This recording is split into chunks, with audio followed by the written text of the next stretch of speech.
ನಾನೇ ಹೇಳ್ತಾ ಇದ್ದೀನಿ, ನೀನ್ ಏನಾದ್ರೂ ಎಂಟರ್ಟೈನ್ಮೆಂಟ್ಗೋಸ್ಕರ ವಿಡಿಯೋನ ಹುಡುಕ್ತಾ ಇದ್ರೆ ಸ್ಕಿಪ್ ಮಾಡ್ಬಿಡು, ನನ್ಗೇನು ಬೇಜಾರಿಲ್ಲ. ಬಟ್ ಜೀವನದಲ್ಲಿ ನೀನ್ ಏನಾದ್ರೂ ಆಗ್ಬೇಕಂದ್ರೆ ಮಾತ್ರ ಈ ವಿಡಿಯೋನ ಪೂರ್ತಿ ನೋಡು. ಲೈಫಲ್ಲಿ ನೀನ್ ಏನಾದ್ರೂ ಅಚೀವ್ ಮಾಡಬೇಕು, ಜೀವನದಲ್ಲಿ 4 ಜನಕ್ಕಿಂತ ವಿಭಿನ್ನವಾಗಿ ಕಾಣಬೇಕು ಅಂತಂದ್ರೆ 3 ಮಂತ್ರಗಳನ್ನ ನೀನು ಫಾಲೋ ಮಾಡು. ನಿನ್ನ ತಡೆಯೋರು, ಟಚ್ ಮಾಡೋರು ಯಾರು ಇಲ್ಲ. Number 1 discipline. ಶಿಸ್ತು ಅನ್ನೋದು ತುಂಬಾ ಮುಖ್ಯ. ಅದು ನೀನು ಬಟ್ಟೆ ಹಾಕೊಳ್ಳೋದ್ರಲ್ಲಿ, ಊಟ ಮಾಡೋದ್ರಲ್ಲಿ, ಜೀವನದಲ್ಲಿ ಹೇಗೆ ಯಾರ ಹತ್ರ ಮಾತಾಡ್ತೀಯ ಅನ್ನೋದಾಗ್ಲಿ, ಡಿಸಿಪ್ಲಿನ್ ಅನ್ನೋದಿಲ್ಲ ಅಂದ್ರೆ ಖಂಡಿತ ನೀನು ಉದ್ಧಾರ ಆಗಲ್ಲ. ಎರಡನೇದು ಫೋಕಸ್. ಸಿಕ್ಕಾಪಟ್ಟೆ ಡಿಸ್ಟ್ರಾಕ್ಷನ್ಗಳು ಬರ್ತವೆ. ಹುಡುಗಿ, ಈ ರೀಲ್ಸ್ಗಳು, ಮಜಾ ಕೊಡೋದು, ಎಂಟರ್ಟೈನ್ಮೆಂಟು, ಎಲ್ಲ ಡಿಸ್ಟ್ರಾಕ್ಷನ್ಗಳನ್ನ ಬದಿಗಿಟ್ಟು ಜೀವನದಲ್ಲಿ ನಾನು ಫೋಕಸ್ಡ್ ಆಗಿ ಏನೋ ಒಂದು ಗುರಿನ ನಾನು ಮುಂದೆ ನೋಡ್ತಾ ಇದ್ದೀನಿ, ಅದನ್ನ ಅಚೀವ್ ಮಾಡ್ತೀನಿ ಅನ್ಬಿಟ್ಟು ಕುದುರೆ ನೋಡಿದ್ದೀರಾ, ಆ ಕಡೆ ಈ ಕಡೆ ಕಟ್ಟಿರ್ತಾರೆ, ಅದು ಬರೀ ಅದು ಈ ಕಡೆ ನೋಡೋದಿಲ್ಲ, ಮುಂದೆಗಡೆ ನೋಡ್ಕೊಂಡು ಹೋಗ್ತಾ ಇರುತ್ತೆ.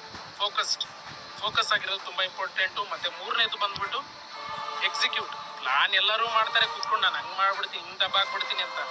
ಏನು ಮಾಡಲ್ಲ. ಹಂಗನ್ಬಿಟ್ಟು ನಾಳೆ ದಿವಸ ಮತ್ತೆ ಅದೇನು ಲೈಫ್ ಅದೇ ಇರುತ್ತೆ. ಹಂಗಲ್ಲ. ಪ್ಲಾನ್ ಮಾಡೋದು ಮುಖ್ಯ ಅಲ್ಲ, ಎಕ್ಸಿಕ್ಯೂಟ್ ಮಾಡೋದು ತುಂಬಾನೇ ಮುಖ್ಯ.